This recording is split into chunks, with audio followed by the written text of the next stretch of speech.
भारत देश के बौद्ध क्या अपनी विरासत को बचा पाएंगे? बाबा साहब की बात का हवाला देते हुए प्रकाश अंबेडकर ये कहते हैं कि देश में एक ही लड़ाई है, जो कि मनुवाद, ब्राह्मणवाद वर्सेस बहुजनवाद और मानवतावाद के बीच है।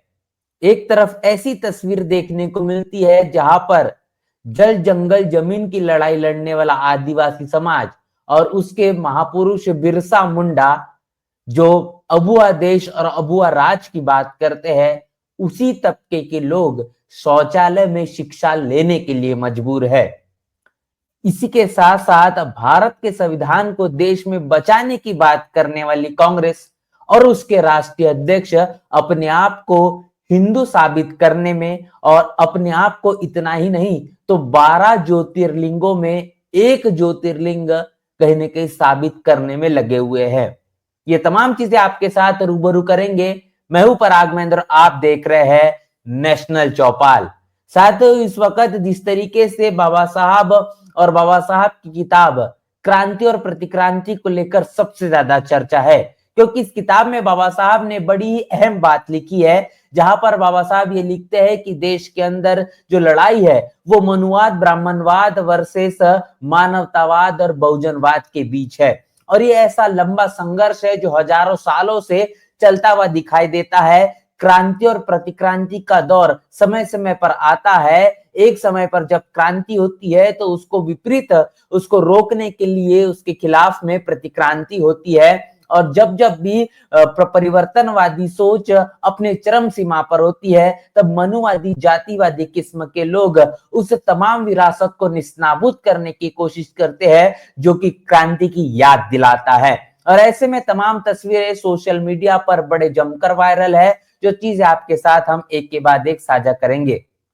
तो सबसे पहले ये प्रतिक्रिया देखिए, ये प्रतिक्रिया प्रकाश अंबेडकर की है, जिन्होंने इस प्रतिक्रिया में अपनी काफी कुछ बातें लिखी है जो कि काफी ज्यादा अहमियत रखती है।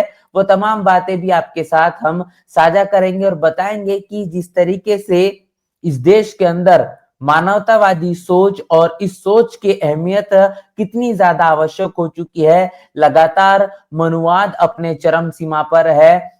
ऐसे में क्या बहुजनवादी सोच रखने वाले, मानवतावादी सोच रखने वाले तमाम जो लोग हैं, अपनी विरासत को संजोए रखने के लिए या फिर कहेंगे उस विरासत को सुरक्षा प्रदान करने में किस तरीके से काबिल हो पाएंगे। अगर ऐसा नहीं होता है तो इस देश का जो बहुजन समाज है वो अपनी विरासत को खो देगा या फिर उस तमाम तरीके की प्रतिक्रांति को स्वीकार कर लेगा जिसका संघर्ष हमारे तमाम बहुजन महापुरुषों ने लंबे समय से लड़ा।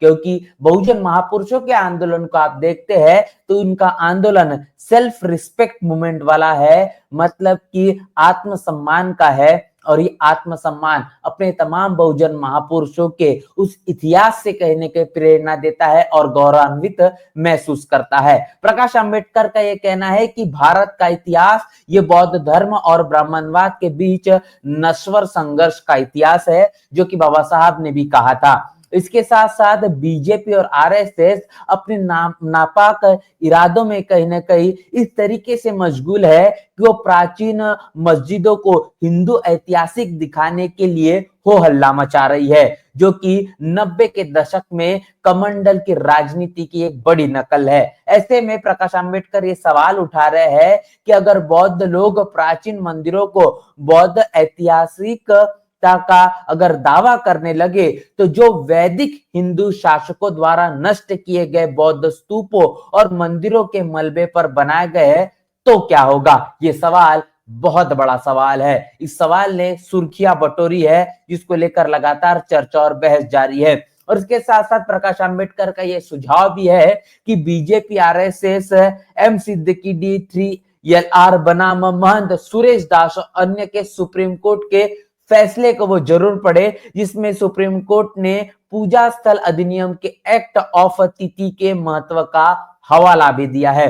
बौद्धों ने हमारे देश की सांप्रदायिक शांति और सद्भाव को भंग न करने के लिए पूजा और स्थल अधिनियम के एक्ट ऑफ तिथि को स्वीकार कर लिया है। क्या बीजेपी और आरएसएस हमारे प्यारे देश में सांप्रदायिक शांति और सद्भाव नहीं चाहते? तो ये जो सवाल उठाए गए हैं ये भी काफी ज्यादा अहमियत रखते हैं कि इस देश के अंदर जो मनुवादी सोच और मनुवादी ताकतें अपनी जड़ों को मजबूत कर रहे हैं और तमाम उन बौद्ध विरासतों को कहीं ना कहीं ब्राह्मणवादी कल्चर के संस्कृति के तौर पर उसको अपने आप मनुवादी सोच के तहत तमाम बौद्ध विरासतों को अपना मनुवादी सोच के अंतर्गत अपना साबित करने में लगातार लगे हुए हैं कि ये तमाम जो विरासतें हैं ये बौद्धों की विरासतें नहीं, तो ये हिंदू कल्चर से, हिंदू विचारधारा से, हिंदू संस्कृति की कहीं ना कहीं शुरुआत है। उस शुरुआत से निकली हुई तमाम विरासत है, इसको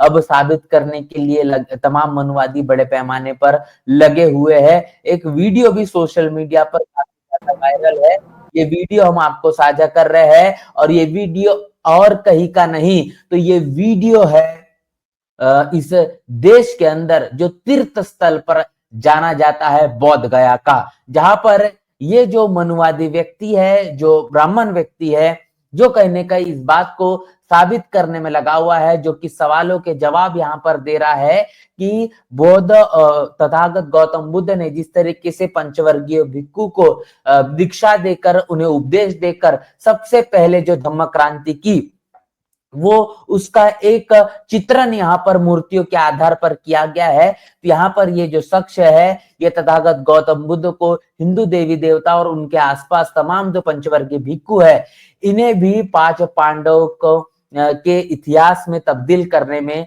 लगा हुआ है। तो आखिर ये वीडियो क्या कुछ कहता है, ये वीडियो किस तरीके से यहाँ पर जारी किया गया है, वो तमाम चीजें शुरुआत से मैं आपके साथ साझा कर दूं।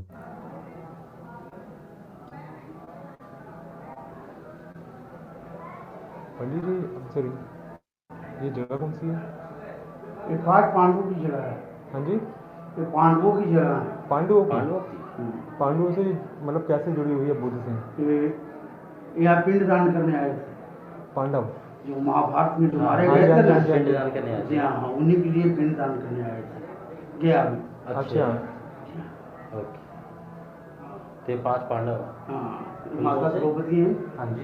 ये माता कुंती है। हाँ जी। ये नकुल है, ये सहदेव है, ये बीच में धर्मराज युधिष्ठिर है, ये भीमसेन है, ये अर्जुन जी है, अर्जुन जी का पुत्र अभिमन्यु है, ऊपर कृष्ण भगवान।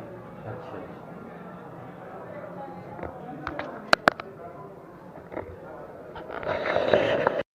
तो ये आपने वीडियो देखा, जिस वीडियो में जिस तरीके से मनुवादी ब्राह्मणवादी जो शख्स है वो इस बात को साबित करने में लगा हुआ है कि तमाम जो बौद्ध विरासत है वो कहीं ना कहीं महाभारत और रामायण से ताल्लुकात रखती है। ये तमाम चीजें बताती है कि अब बौद्धों की इन तमाम विरासतों को बचाना ये कितना ज्यादा आवश्यक है। अगर इन्हें संरक्षण नहीं दिया जाएगा तो मनुवादी ताकतें समय के साथ इस पर अपना एक ऐसा कब्जा जमाएगी जिसको लेकर तमाम बौद्ध विचारधारा रखने वाले बौद्ध लोग जो है वो इस बात को कहने के साबित करने के लिए अपने आप को तैयार नहीं कर पाएंगे, विरोध नहीं जता पाएंगे कि आखिर विरासत इस देश के अंदर बौद्धों की है, जो सम्राट अशोक ने तमाम 84,000 बौद्ध विहारों के अनुसार बनाने का भारत में काम किया था।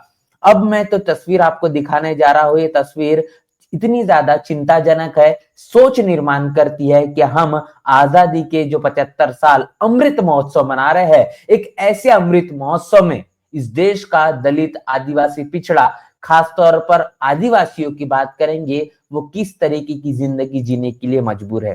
तस्वीर आप देखिए, ये तस्वीर है छत्तीसगढ़ के नारायणपुर जिले की ओरछा छोटे डोंगर की, और ये आदिवासी विद्यालय है। आदिवासी विद्यालय का ये छात्रावास है, जिस छात्रावास में आप तस्वीरों में साफ तौर पर देख पाएंगे कि यहाँ पर आपको एक टॉयलेट शीट नजर आएगी, एक बेड नजर आएगा, पास में एक टेबल है, उस टेबल पर कुछ किताबें हैं और एक बोतल भी रखी हुई है। ये तस्वीर एक ऐसे हॉस्टल की है जहां पर आदिवासी विद्यार्थी रहते हैं। इन तमाम आदिवासी विद्यार्थियों के लिए छात्रावास में रहने के लिए जगह तक नहीं है, और ये छत्तीसगढ़ से तस्वीर निकल कर आ रही है। और इस आदिवासी हॉस्टल में इस तरीके से हालात बनाए गए हैं कि कहीं ना कहीं जो आदिवासी तमाम जो छात्र है वो कमरों में रहने के लिए तो छोड़िए, शौचालय में रहने के लिए मजबूर है। और ऐसी जिंदगी जीकर इस तरीके के वातावरण में वो पढ़ाई कर रहे हैं, शिक्षा ग्रहण करने का काम कर रहे हैं। आप कल्पना करिए कि जहां पर आजादी के 75 साल मनाने के लिए अमृत महोत्सव का आयोजन किया जाता है, लाल किले के प्राचीर से प्रधानमंत्री मोदी बड़ी बड़ी जो डींगे हाँकने का काम करते हैं, दूसरी तरफ छत्तीसगढ़ में भारतीय जनता पार्टी की ही सरकार है। और ये डबल इंजन की सरकार होने के बावजूद आदिवासियों की जो हालत वो किस प्रकार है, ये आप देख सकते हैं। इतना ही नहीं तो इस पूरे के पूरे छात्रावास में, जो विद्यालय में जो प्राचार्य है, इस प्राचार्य के जरिए बता दे कि सीसीटीवी कैमरे लगाए गए हैं और वो तमाम सीसीटीवी कैमरे शौचालयों में लगाने का काम किया गया है। तो इस तरीके की इस घिनौनी हरकत को लेकर जितना ज्यादा दंड दिया जाए, न्यायिक तौर पर इस पर कठोर कार्रवाई की जाए, उतना ज्यादा कम है। तो जहां पर जल जंगल जमीन की बात इस देश के अंदर भगवान बिरसा मुंडा, जननायक बिरसा मुंडा इनके माध्यम से किए गया, आज उनके ही समाज के तबके के लोग इस तरीके की जीवन जीने के लिए कहने के मजबूर हो चुके हैं। ये तस्वीर छत्तीसगढ़ की है। आदिवासी बाहुल प्रदेश छत्तीसगढ़ को माना जाता है और ऐसे में इस छत्तीसगढ़ में आदिवासियों की ऐसी हालात, जहां पर कि या आप देख पा रहे हैं कि जिस जिले से नारायणपुर से यहाँ पर तमाम जो विद्यार्थी आते हैं और वहां की ये तस्वीर है, जहां पर बड़े पैमाने पर जो खनिज संसाधन है, वहां पर खदानों को खोदने का काम किया जा रहा है और लाखों अरबों रुपए, करोड़ रुपए का जिस तरीके से वहां पर खनिज संसाधन निकालकर अडानी अंबानी को बेचने का बड़े पैमाने पर निजीकरण होता हुआ दिखाई पड़ रहा है। और दूसरी तरफ शिक्षा के हालात ये कितने ज्यादा गंभीर है, जो भयावह है, चिंताजनक है। तो ये तमाम तस्वीरें आपको सोशल मीडिया पर इस वक्त सबसे ज्यादा वायरल है, वो तमाम तस्वीरें हम आपके साथ साझा करने का काम कर रहे हैं। ये दो तस्वीरें आपने देखी है, एक तौर पर प्रकाश अंबेडकर ने जिस तरीके से तमाम बातें कही, दूसरी तरफ आपने देखा कि किस तरीके से तमाम बौद्ध विरासतों को निस्ताबूद करने का, उस पर मनुवादी ब्राह्मणवादी लोगों का बड़े पैमाने पर कब्जा जारी है। और छत्तीसगढ़ के नारायणपुर में तमाम आदिवासी समाज के जो लोग हैं, जो छात्र है, वो टॉयलेट में, शौचालय में कहीं ना कहीं जो जीवन जीने के लिए और शिक्षा ग्रहण करने के लिए मजबूर है, जहां पर भारतीय जनता पार्टी की जो सरकार है पूरी तरीके से जिनका ध्यान नदारद है। उसके साथ साथ एक वीडियो सोशल मीडिया पर वायरल है। ये वीडियो है कांग्रेस के राष्ट्रीय अध्यक्ष मल्लिकार्जुन खड़गे का, जिनका बयान क्या कुछ कहता है वो सबसे पहले आप सुनते, उसके आगे में इस पूरे के पूरे मसले पर बात करते हैं। नजदीक कौन सा बड़ा किला है? हाँ, लाल किला। लाल किला मुसलमानों ने बनाया, तोड़ दो जाके फिर। अरे जाकर लाल किले पे भाषण करते हो और सब मस्जिदा तोड़ने को शुरू करते हो। कानून भी आप ही बनाते हो, तोड़ते ही आप ही। जाओ कुतुब मीनार को धक्का लगाओ, वो भी गिरो क्योंकि मुसलमान ने बनाया। जाओ ताजमहल मुसलमान ने बनाया, उसको भी जाके तोड़ो। जाओ हैदराबाद चार मीनार है, उसको भी तोड़ो। जाओ बीजापुर को गोल गुम्बद है, वहां वर्ल्ड फेमस गोल गुम्बद। मैं खुद हिंदू हूं। तो यहाँ पर तमाम जो बातें जिस तरीके से मल्लिकार्जुन खड़गे ने कही है, ये दिल्ली के लाल रामलीला मैदान की तमाम तस्वीरें है। और वहां से जो भाषण मल्लिकार्जुन खड़गे का इस वक्त सोशल मीडिया पर वायरल है, जिन्होंने प्रधानमंत्री मोदी, भारतीय जनता पार्टी पर सीधा सवाल निशान खड़े हुए करते हुए कहा कि जो हिंदू और मुस्लिम की राजनीति भारतीय जनता पार्टी करती है और तमाम जो ऐतिहासिक विरासतें देश के अंदर मौजूद है, वो तमाम विरासतों को तोड़ देना चाहिए। अगर आप लाल किले के प्राचीर से जहां पर बात करते हैं, वहां पर जिस तरीके से हिंदू और मुस्लिम की राजनीति खासतौर पर प्रधानमंत्री मोदी इनके माध्यम से होते हुए दिखाई पड़ती है, ये तमाम जो विरासतें हैं ये मुसलमानों के जरिए बनाई गई है, ऐसा बयान मल्लिकार्जुन खड़गे इनके माध्यम से किया गया है। तो आप देख पा रहे हैं कि एक तरफ भारतीय संविधान को बचाने की बात कांग्रेस के माध्यम से होती हुई दिखाई पड़ती है, ईवीएम के बैन को लेकर, ईवीएम को बंद करने, ईवीएम को हटाने को लेकर कांग्रेस आंदोलन करती है। और दूसरी तरफ यहाँ पर जिस तरीके से तमाम जो विरासतें इस देश के अंदर में है, उनको भारतीय जनता पार्टी और भारतीय जनता पार्टी की जो सरकार जिन जिन प्रदेशों में है, उनको बुलडोजर वाली जो राजनीति है उसके मसले पर भी अपनी बयानबाजी यहाँ पर जारी करते हुए दिखाई पड़ रही है। लेकिन मसला यहाँ पर खत्म नहीं होता। आखिर मल्लिकार्जुन खड़गे ने इस मामले को लेकर आगे क्या कुछ कहा है, वो सबसे ज्यादा सुनने के लायक है और वो ही सुर्खियों में बना हुआ है। देखिए, मेरा नाम है मल्लिकार्जुन खड़गे। मल्लिकार्जुन बोले तो अरे पार्वती, मल्लिकार्जुन ये कितना 12 लिंग में से एक पवित्र लिंग हूं मैं। मेरा बाप ने ऐसा नाम रखा कि ये 12 लिंग में से एक लिंग वो मल्लिकार्जुन, तो उनके पास है हमारे हनुमंतराव के पास। तो यहाँ पर आपने ये बयान देखा कि मल्लिकार्जुन ये खड़गे कह रहे हैं कि मैं हिंदू हूं। आप देख पा रहे हैं कि संविधान को बचाने के नाम पर रामलीला मैदान में जो आंदोलन कांग्रेस के माध्यम से किया जा रहा है और इस संवैधानिक मंच पर अपने आप को मल्लिकार्जुन खड़गे का हिंदू साबित करना, इतना ही नहीं तो आगे चलकर यहां तक कह देना कि मेरा जो नाम रखा गया है, जो मेरे पिताजी ने रखा है, मैं 12 लिंगों में से एक लिंग मतलब कि मल्लिकार्जुन हूं।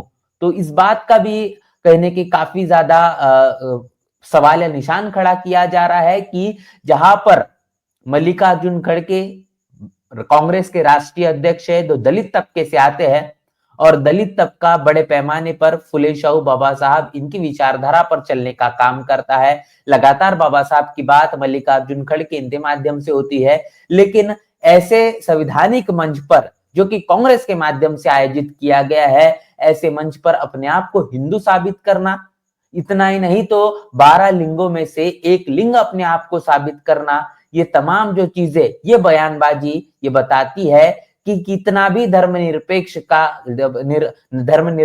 का डींगे हाँकने का काम कांग्रेस कर दे, लेकिन असल में कांग्रेस ये मनुवादी जातिवादी पार्टी है। फिर इस पार्टी में दलित राष्ट्रीय अध्यक्ष मल्लिकार्जुन खड़गे क्यों ना हो, ये भी उसी मनुवादी जातिवादी सोच के तहत अपना बयान जारी यहाँ पर करते हुए दिखाई पड़ रहे हैं। इनकी जो विचारधारा है, ये भले ही बाबा साहब का संविधान दिखाकर आरक्षण को बचाने की बात, संविधान को बचाने की बात, जातिगत जनगणना को कराने को लेकर अपने लगातार बयानबाजी जारी कर दे, लेकिन जब SC/ST आरक्षण के वर्गीकरण के फैसले की बात आती है तो मल्लिकार्जुन खड़गे ये कहते हैं कि इस देश का जो भारतीय संविधान है और या इस देश की जो संविधान जो किसने कहीं ना कहीं उसकी उद्देशिका है, वो नेहरू इनकी मेहरबानी की बदौलत मिली है। आरक्षण देश के अंदर में नेहरू के कारण मिल पाया है। ये तमाम चीजें जो है वो मल्लिकार्जुन खड़गे इनके माध्यम से कही जाती है और जिस तरीके से ये तमाम बातें साबित करती है कि कांग्रेस कितना ही भारतीय संविधान को बचाने की बात कर दे, लेकिन इनके मन और मस्तिष्क में वही मनुवाद और जातिवाद बसा हुआ है। आगे मल्लिकार्जुन क्या कुछ कहते हैं वो भी आप सुनिए।